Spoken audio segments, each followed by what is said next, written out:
What do you remember about the locker room after Michael Jordan scored 63 on you guys in the Garden? Because you guys won the game. We all went to Casey Jones and said, we better double team that guy. He's a hell of a lot better than we thought he was. Because he had 49, I think, in the 45 or 49 in the first game. And honestly, I tell people this all the time. We barely game planned for Chicago. They had won like 33, 35 games in a regular season. We had won 67. We kind of went in there and said, okay, look, let's just run our stuff. Let's take care of what we got to do. Let's just be us, and we'll be fine. We'll switch on Michael. We'll do some stuff. We're not gonna double team him. And after that, in Game 3, we all went like, okay, we got a game plan for this guy.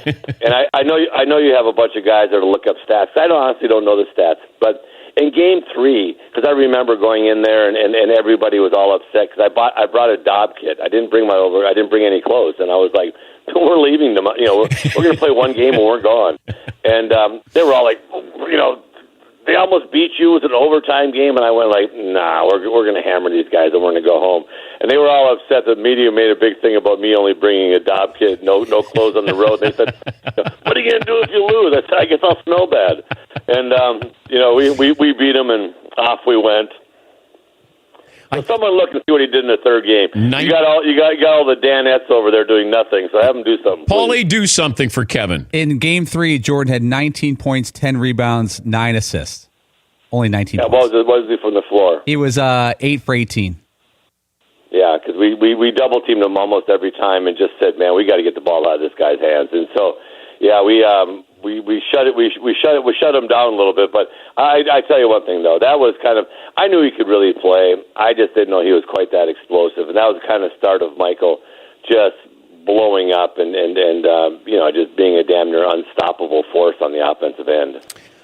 Feels like every time we have somebody on who played against Bird, we always ask for their favorite trash talk story. You were there. You were in the theater every single night. Do you have a favorite Bird trash talk story? Oh my gosh! Well, probably my favorite one was we were playing in Phoenix, and we were way up. We were like 15, and we have the worst fourth quarter in the history. We're terrible, and Larry's bad. Larry's missing shots, throwing it to the other team, throwing it in the third row, and they come back and somehow they go up 2. So we have a play, out of bounds play. I'm taking it out, and Larry says, I'm going to bust off the play, and I'm just going to come out, and I'm going to shoot a 3. And I'm like, we're down 2. I'm like, no, don't do that. I'm like, let's shoot a 2, please. Go to the hole, try to get fouled. Let's just get into overtime, see if we can't win this game. And Larry says, no, I'm just going to bust a 3 on him. And I'm like, oh, my gosh. So he tells the Phoenix bench, tells the coaches, yeah, I'm just fixing to bust a 3 on you guys and just go home. I'm tired of this. And he gets the ball, jumps out, busts the play, comes out, gets the ball at the slot, shoots the ball. As the ball's in the air, he kind of turns towards the Phoenix bench and yells, told you so. He stops running to the locker room. And it went in. And I just started laughing. I was like, oh, man. It's just one of those ones where you just kind of, he has such supreme confidence, and it was just, but that's the one when you were back in and Larry went in and said, well, I won the game in the first 3 quarters, then I lost it in the third quarter, or the fourth quarter, excuse me. Then I won it at the end. He goes, my record tonight is 2-1. And we all just kind of laughed about it. I still love when he says to Xavier McDaniel, X, I'm going to get the ball right here, and I'm going to take a jumper right in the face. I'm going to make it. And then he gets the ball, takes the shot right in front of Xavier McDaniel and makes the shot, and X tells the story. He's like, he did exactly what he was telling me he was going to do.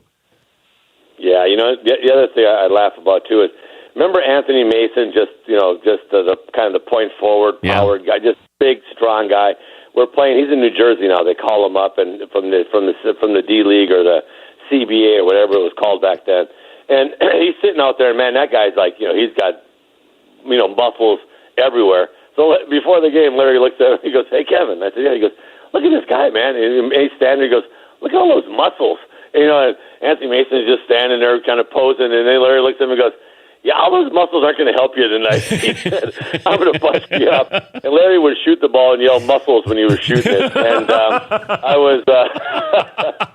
just kind of laughed about it. He was a piece. That's what I tell people. Wow. Larry is a funny guy. He makes fun of himself. He's self-deprecating. Larry is a lot different than you see the button-down Larry that he is in public. Is a lot different than the Larry that we saw all the time. And I was lucky enough. I did a little thing for him for NBA TV, and we got together and played some golf and had a few beers. And within 2 minutes, we were just laughing about old stuff and had a great couple of days with Larry and his wife Dinah and his son Connor. So. A lot of fun. Good people. Well, we laugh every time we see that game in New Orleans when Larry lit up the Hawks and the Hawks bench is going crazy. The fact that Cliff Levingston and those guys are throwing the towel. I mean, Bird was unbelievable. And you had just set the Celtic record, I think, prior to that, right? I think a week earlier, and then Bird's, went goofy in New Orleans against the Atlanta Hawks.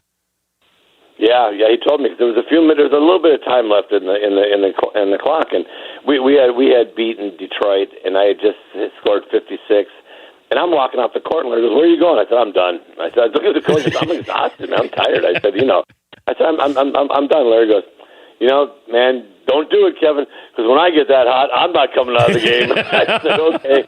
A week later, he got that hot, and he looked at me, and at about 50-some, he looked at me and goes, "I told you so." And I just said, "Go ahead," And so that's what I'm saying. It was like that, to have the Celtics record for a week, it's a much better story when Larry comes out and throws 60 a week later than have the thing for, a year or whatever. It was just funny because he looked at me during that game and said, "I'm on fire. I'm not coming out."